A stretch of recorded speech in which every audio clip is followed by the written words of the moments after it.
Praise the lord. ప్రియ సహోదరి సహోదరులకు ప్రభువైన యేసుక్రీస్తు ప్రశస్తమైన నామములో మీకందరికీ శుభము కలుగును గాక.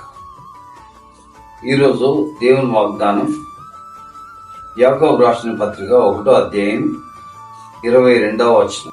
వాక్య ప్రకారము ప్రవర్తించు వారునయుండుడి. ఆమేన్. వాక్యం అనగా దేవుని మాట. దేవుని మాట విన్నప్పుడు దేవుడు చాలా ఆశీర్వదించగలుగుతాడు. పాత నిబంధనలో నోవహు దేవుని మాట విన్నాడు. దేవుడు చెప్తున్నాడు, నోవహు నీవు నీ ఇంటి వారు ఓడలోనికి ప్రవేశించండి అని చెప్పినప్పుడు నోవహు తన భార్య, తన కుమార్తెలు అందరూ కూడా ఓడలోనికి వెళ్ళినట్టుగా మనం చదవగలం. వాళ్ళు 8 మంది ఓడలోనికి వెళ్ళినప్పుడు లోకమంతా ఆయన మాట ఎవరు వినలేదు. అయితే జల ప్రళయం నుండి దేవుడు ఆ 8 మందిని కాపాడినట్టు మనం చూడగలం. దేవుని మాట వినడం మన జీవితంలో నేర్చుకోవాలి. అప్పుడు మనం దీవించబడతాం. అలాగే అబ్రహాం జీవితంలో కూడా దేవుని మాట విన్నప్పుడు చాలా దీవించబడ్డాడు.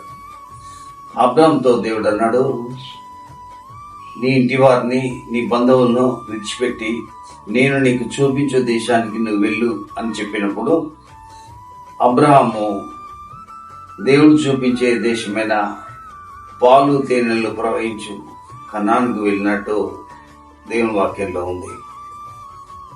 మరి దేవుని మాట విన్నప్పుడు బహుగా దీవించబడ్డాడు. అట్లాగే కొత్త నిబంధనలో ఆది సంఘము మరి దేవుని మాట విన్నప్పుడు వాళ్ళు దీవించబడ్డారు. మరి అనేకులు నా శరీరం తిని నా రక్తం త్రాగమని దేవుడు చెప్పినప్పుడు అభ్యంతరపడి మనం ఎలాగో ఆయన శరీరం తినగలము, ఆయన రక్తం తాగలమని అందరూ ఆయన విడిచి వెళ్ళిపోయినట్టు మనం చూస్తాం. అలాగే ఆయన శిష్యులు మాత్రం ఆయన శరీరం అనబడే రొట్టెను తిని ఆయన రక్తం అనబడే ద్రాక్షరసం తీసుకున్నప్పుడు వారు దీవించబడ్డారు. వారు క్రొత్త నిబంధన జనులుగా దేవుడు పిలుస్తున్నాడు. కాబట్టి ఎవరైతే దేవుని మాట వింటారో వాళ్ళు బహుగా దీవించబడతారు.